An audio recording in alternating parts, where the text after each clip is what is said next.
This is the Outdoor Research Sunrunner hat. It's the third one I've owned.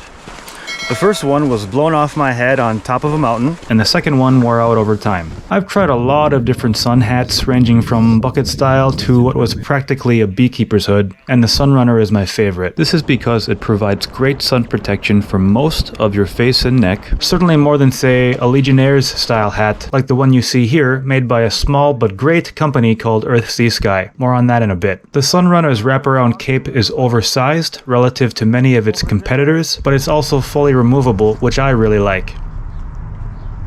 This makes the hat more versatile and better for different types of weather. I'd even go as far as saying it looks cool and gives you style points for picking up dates, but that's just like my opinion, man. Alternatively, the Sunrunner without its cape pairs really well with a buff, sun hood, and some type of face covering, like the one you see here made by Outer U. To top all that off, the Sunrunner's lack of the little button thingy that you find on top of most hats of this style means it layers nice and comfy with a helmet.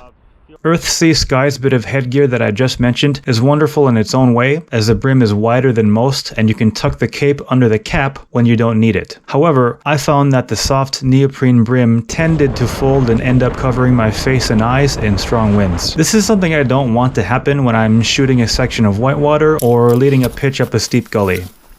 Now in contrast, the Outdoor Research Sunrunner has a rigid brim which doesn't bend so easily, and this helps to provide a tiny bit of protection for your peepers and handsome bits. Keep in mind, the Sunrunner is made of lightweight materials, so understand it won't last forever. For example, here's what happened to my second one after about 3 years of frequent and high intensity UV exposure in New Zealand.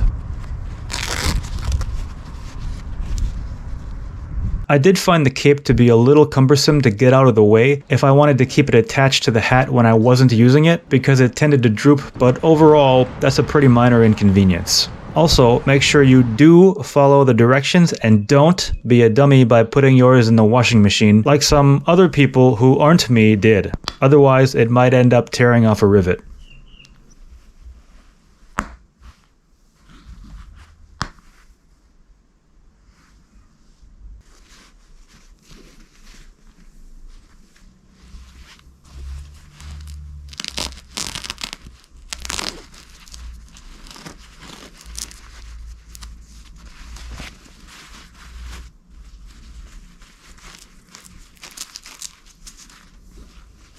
I've owned a bunch of different bucket style sun hats, such as the MACPAC Cascade Aztec hat, which ended up being my favorite among the genre, but in the end, that style of hat just didn't provide the level of sun protection I was looking for. However, if a bucket style hat is what you want, I'd definitely go with the Cascade, because it's made of a really robust type of proprietary canvas that holds its form really well. Over time, bucket style hats tend to lose their shape and the brim gets all wonky, which I hate. Take this one for example, by a company called Cactus, but that never happened in years with the Cascade.